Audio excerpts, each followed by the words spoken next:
सगळ्यात भारी इगतपुरी असं जेव्हा तो स्लोगन म्हटलं जातं तो इगतपुरी तालुका या ठिकाणी मान्यवरांना मानवतांमध्ये पुढे निघालेला आहे आणि त्यानंतर मागील वर्षाचा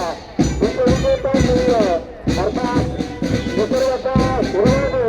तालुका आहे तो या तालुक्याने सर्वसाधारण विजेतेपद आपल्या या जिल्ह्याचं 5 वेळा मिळालं 2010-11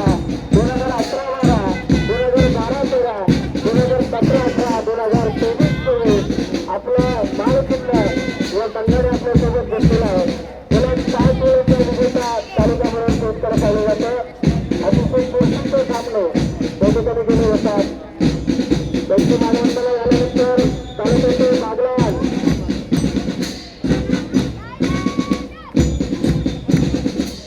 अतिशय सुंदर संचलन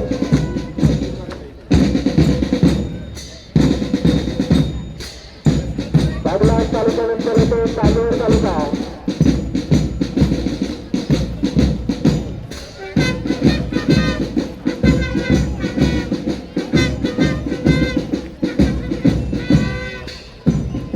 अतिशय सुंदर संचलनामध्ये विद्यार्थी मान्यवरांना मानवंदना घेत आहेत नंतर देवळा तालुका मानवंदना देण्यासाठी त्या ठिकाणी आलेला आहे बाजूला उपस्थित असलेल्या सर्व मान्यवरांनी टाळ्या वाजवून विद्यार्थ्यांचा उत्साह वाढवायचा आहे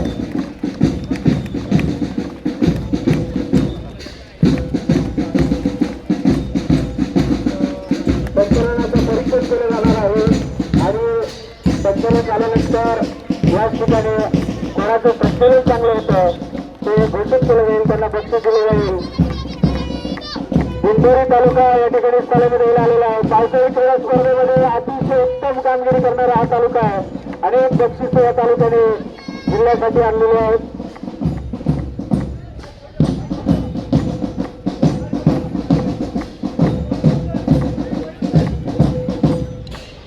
त्यानंतर कळवण तालुका मानवंदना देण्यासाठी येतो आहे दोन तालुक्यांच्या मध्ये जो गॅप पडतोय तो थोडंसं कमी करा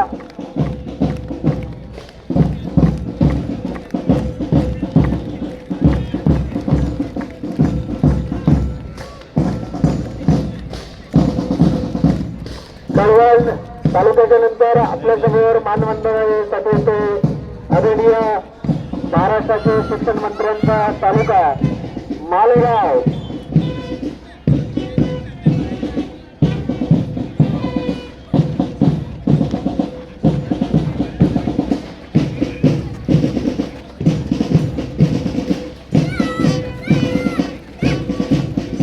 मालेगाव नंतर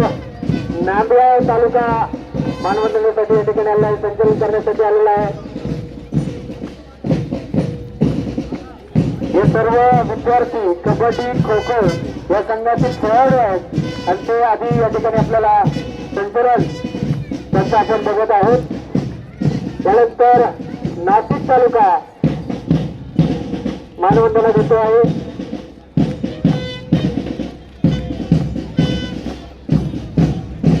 नाशिक नंतर निफाड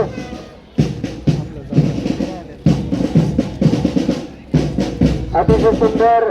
संचलन